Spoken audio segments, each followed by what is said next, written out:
Hi mga ka-Ronbel! How's life? I hope you're fine. Lami na sad mag-fish karon da niya ganahan ko nga laing style na sad nga pagkaluto. Aside sa fry, tinula o gununan, ganahan ko lain na sad nga style. Muspenta karon og 115 pesos. Unya lima mi kabuk mo kaon mo ang atong i-cut into 9 kay ang upat atong i-fried, ang duha isudaan sa iro ug ang duha atong isubak para ugma nga utan.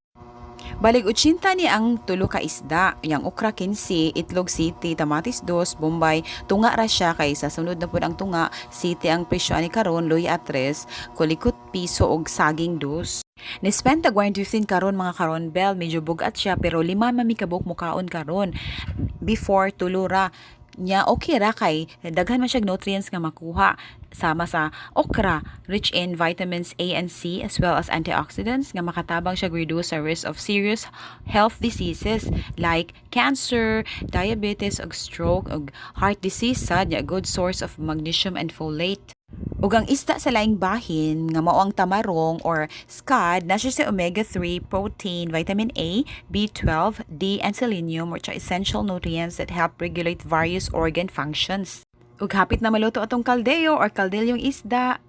Ug sa laing bahin ready na sad atong okra. Sige, bye sa kay naghinam-hinam na kog kaon. Og happy eating. Mao kini ang Ronbel Gums.